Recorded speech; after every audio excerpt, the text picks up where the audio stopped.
नमस्कार मित्रों, एक बार फिर से स्वागत है आपका 4 बजे वाली क्लास में। बात कर रहे हैं हर बार की तरह आज भी 12th क्लास की और 12वीं कक्षा के जीव विज्ञान में ये अध्याय संख्या 6 है। और अध्याय संख्या 6 में मैं आपको रसारोहण के बारे में पढ़ा चुका हूँ। प्यारे विद्यार्थियों, अभी तक आपने अगर 3 काम नहीं किए हैं तो उनको कर लीजिए। पहला काम, आपको घर के भीतर रहना है, बिना कार्य के, बिना आवश्यकता के बाहर नहीं निकलना है, क्योंकि बीमारी बहुत फैली हुई है। कोरोना वायरस हमें कभी भी चपेट में ले सकता है। सुरक्षित रहना ही अभी फिलहाल सही है। दूसरी बात, अगर आपको ये चैनल किसी के माध्यम से मिला है तो तुरंत प्रभाव से शेयर कर दीजिए, क्योंकि आपको किसी ने दान किया है और आप भी उसे दान कर दीजिए। अगर आपको किसी के माध्यम से नहीं मिला है, आपने उसको खुद ने ढूंढा है, तो भी इसे शेयर कर दीजिए। उसका रीज़न ये है क्योंकि आप इसे शेयर करेंगे तो आगे वाले को समस्या उत्पन्न नहीं होगी। बहुत सारे विद्यार्थियों की इसकी आवश्यकता है। ये चैनल एक आध लोगों के लिए या 10-15 लोगों के लिए नहीं है, बल्कि पूरे राजस्थान के विद्यार्थियों के लिए और पूरे भारत के जिनको भी बायोलॉजी के बारे में समझना, उन सब के लिए है। तो आप तुरंत प्रभाव से इसे शेयर कर दीजिए। देखना चाहता हूँ कि आप लोगों के कितनी क्षमताएं हैं और आप लोग किस प्रकार से इसे शेयर कीजिए। लाइक और सब्सक्राइब के लिए मैं नहीं बोलता हूँ, आपको अच्छे ढंग से पता है, क्योंकि जो 10-15 हज़ार का मोबाइल रखता है उसको अच्छे ढंग से पता होता है कि मुझे किस लेवल पे याद रखना है या कौन सा टीचर मेरे लिए उपयोगी है। अगर आपको लगता है कि ये चैनल आप लोगों के लिए उपयोगी है तो आप तुरंत प्रभाव से जुड़ सकते हैं और अपने मित्रों को भी शेयर कर सकते हैं। आज का टॉपिक बहुत इंपॉर्टेंट है, बिना किसी समय को व्यर्थ किए हम उसी पर चर्चा करेंगे। और आज थोड़ा पैटर्न चेंज कर रहा हूँ। हमेशा मैं समझा कर लिखता हूँ, आज पहले लिख देता हूँ फिर समझाता हूँ। रसारोहण के सिद्धांत जो हैं उनको हमें पढ़ना है। तो रसारोहण के सिद्धांत के बारे में बात कर रहे थे। इन सिद्धांतों को हम मूलतः अगर देखा जाए तो जीव बल सिद्धांत, मूल दाब सिद्धांत और भौतिक बल सिद्धांत के रूप में 3 भागों में बांट सकते हैं। आपको हमेशा जो आपकी समस्या उत्पन्न हो रही थी कि क्लियर दिखाई नहीं देता है, या हम कहेंगे एक साथ हमको चार्ट के रूप में नहीं दिखाई देता, तो मैंने आपको पूरी कोशिश करी है कि एक साथ दिख जाए। वैसे मैं आपको लिखने के बाद स्क्रीनशॉट लेने का टाइम देता हूँ, फिर भी हमने रसारोहण के सिद्धांत की बात करी। उसमें मूलतः हमने कितने सिद्धांत लिए? 3 सिद्धांत लिए। पहला सिद्धांत आता है जैव बल सिद्धांत। नाम से स्पष्ट हो रहा है, जैव मतलब क्या हो गया? जीव।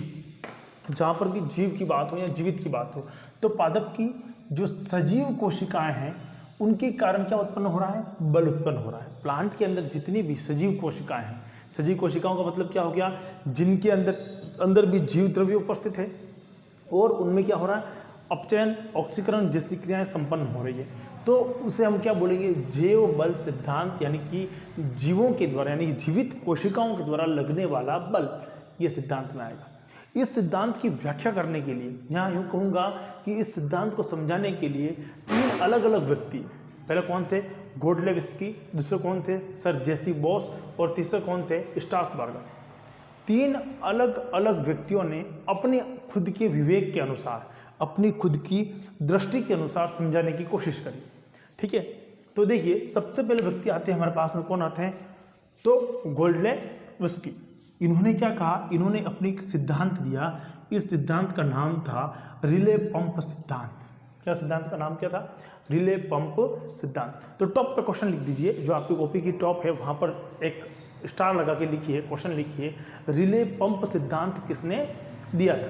देखिए, जो लोग ये 2nd ग्रेड का एग्जाम दे रहे हैं उन लोगों के लिए बड़ा महत्वपूर्ण है कि रिले पंप सिद्धांत किसने दिया। प्रश्न पूछा हुआ है, तो रिले पंप सिद्धांत कौन देने वाला है? तो गोडलेवस्की ने दिया था सबसे पहले। इन्होंने क्या कहा था कि सजीव कोशिकाएं जो होती हैं, कौन कौन सी? पेरेन्काइमा जो उत्तक है वो, और मज्जा के अंदर पाई जाती है, और ये कार्य क्या करती है? ये कोशिकाएं क्या करती है?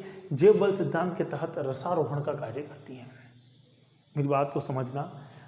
गोडलेवस्की क्या कहते हैं कि एक सिद्धांत देते हैं खुद का, जिसका नाम है रिले पंप सिद्धांत, और इस रिले पंप सिद्धांत के अनुसार क्या कहना है उनका?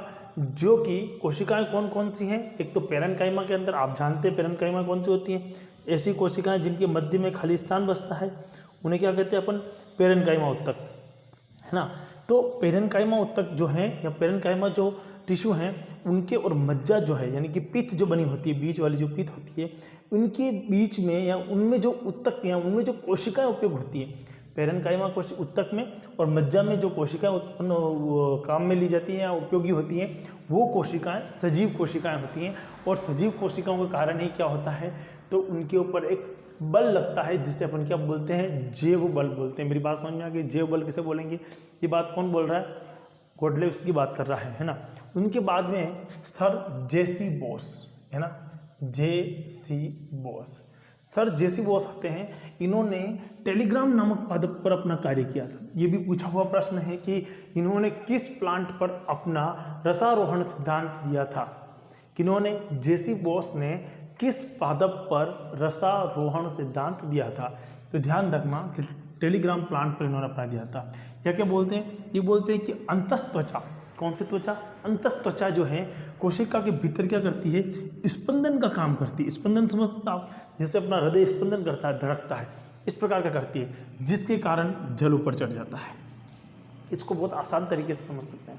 आपने देखा होगा कि अगर कोई ऐसा बंद पाइप ले लें या कोई बोतल भी ले लें, जैसे कि आपके शैम्पू की होती है या पाउडर की होती है, उसका आगे वाला मुंह खुला हुआ हो और उसे आप बाल्टी में रखकर दबा दें, पिचका दें इसको इस तरह से और उसे छोड़ें, तो वो अपने ऊपर की तरफ क्या कर देगी, पानी को खींच लेगी।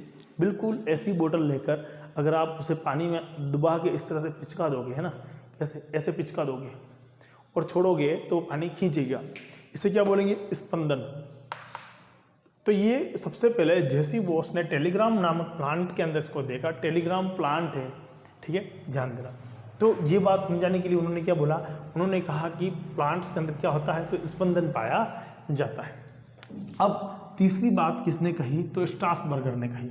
स्ट्रासबर्गर 1811 के अंदर कहते हैं कि सजीव कोशिकाएं, जो जीवित कोशिकाएं हैं वो और रसारोहण के मध्य में कोई भी संबंध नहीं है।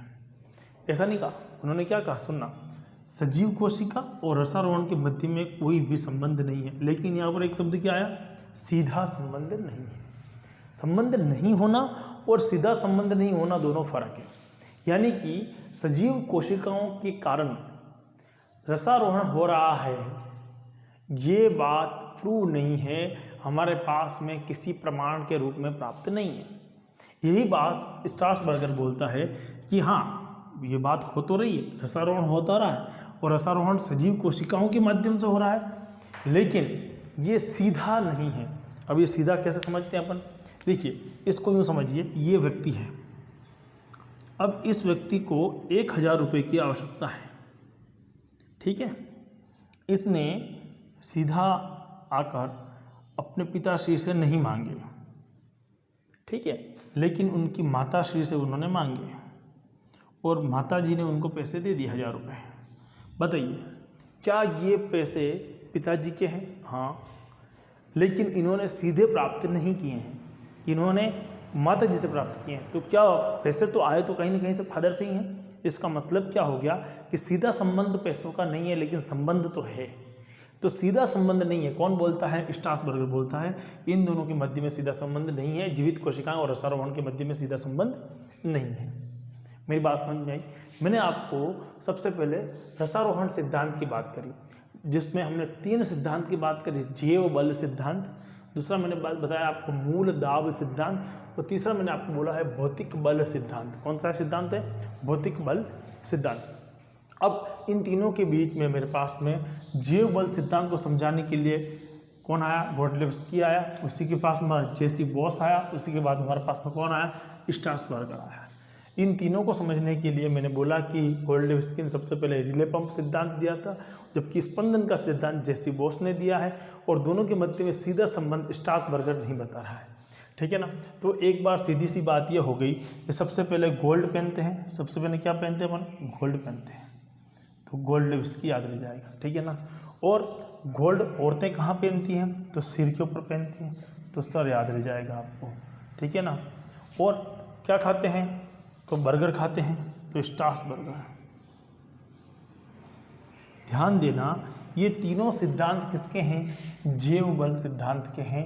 अब आता है हमारे पास में मूल दाब का सिद्धांत। स्क्रीनशॉट ले लीजिए फटाक से, ले लिया? चलिए, मूल दाब का जो सिद्धांत है इसको मैं आपको अगली क्लास में कंप्लीट कराऊंगा, क्योंकि समय बहुत मेरे पास कम है, लिमिट रहता है, और इस लिमिटेड समय में भी आप लोगों के लिए वीडियो अपलोड करना मेरे लिए ज़रूरी था। इसलिए हम तीनों सिद्धांत को, हालांकि मैं ये दोनों सिद्धांत जो है आपको नेक्स्ट वीडियो में कंप्लीट करा दूंगा एक साथ में, और फिर हमारे पास में कंप्लीट हो जाएगी पूरी की पूरी जो छठी यूनिट है या छठा पाठ होगा वो कंप्लीट हो जाएगा, और 7वां वाष्प सेशन पे अपन चले जाएंगे। उससे पहले आप लोगों के लिए बहुत सारे चैप्टर मैंने करवाए हैं, उनको आप ध्यान से देखिए, पढ़िए, हमारे प्लेलिस्ट पर जाइए, वहाँ पर चेक कीजिए। तब तक आप लोगों को पूरी पालना करनी, अनलॉक की घर के भीतर रह के पढ़ना है। ये मोबाइल आपके लिए बहुत उपयोगी हो सकता है अगर आप पढ़ाई करते हैं तो, और इसका दुरुपयोग करते हैं तो आपके लिए बहुत ही हानिकारक भी हो सकता है। तो सबसे पहले अपने आप को तैयार कर लीजिए पढ़ने के लिए। तब तक सुरक्षित रहिए, घर में रहिए, बाहर मत निकलिए। जय हिंद, जय भारत।